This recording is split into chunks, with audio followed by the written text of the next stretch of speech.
একটি রাত, মাত্র একটি রাত, যে রাতে আকাশ ও পৃথিবীর সমস্ত নিয়ম ভেঙে গিয়েছিল, যে রাতে একজন মানুষ এমন জায়গায় পৌঁছেছিলেন যেখানে কোনো ফেরেশতাও যেতে পারেনি, যে রাতে আল্লাহ তাআলা তাঁর প্রিয় বান্দাকে এমন কিছু দেখিয়েছিলেন যা কোনো চোখ দেখেনি, কোনো কান শোনেনি, কোনো মন কল্পনাও করতে পারেনি। কিন্তু প্রশ্ন হলো, কেন কেন আল্লাহ তাআলা এই বিশেষ রাতটি বেছে নিয়েছিলেন? কি এমন ঘটনা ঘটেছিল যার পর রাসূল সাল্লাল্লাহু আলাইহি ওয়াসাল্লামের জীবন সম্পূর্ণ বদলে গিয়েছিল? এবং সবচেয়ে বড় কথা, সেই রাতে ঊর্ধ্বজগতে কি এমন রহস্য লুকিয়েছিল যা আজও আমাদের ঈমানকে শক্তিশালী করে তোলে?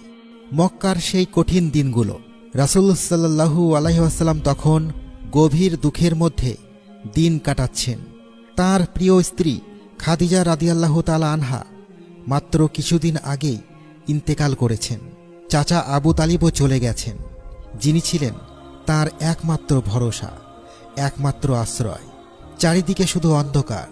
কাফেররা আরও বেশি নির্যাতন শুরু করেছে। তায়েফে গিয়ে যখন ইসলামের দাওয়াত দিলেন, সেখানকার মানুষেরা তাকে পাথর মেরে রক্তাক্ত করে দিল। রক্তে ভিজে গেল তার পবিত্র শরীর, জুতা রক্তে ভরে গেল।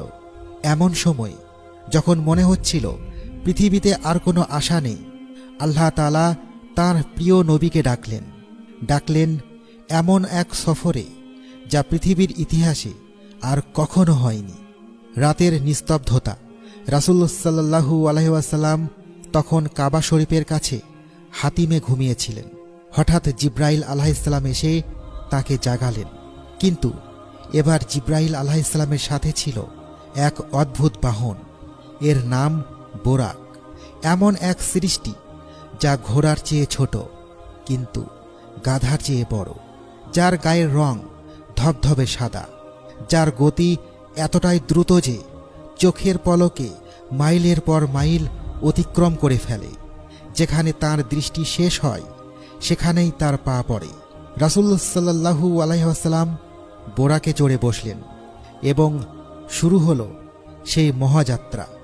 মক্কা থেকে জেরুজালেম, সেই মসজিদুল আকসা যেখানে হাজারো নবী রাসূল নামাজ পড়েছেন, যেটি মুসলমানদের প্রথম কিবলা ছিল। কিন্তু জানেন কি, মসজিদুল আকসায় পৌঁছে কি হয়েছিল?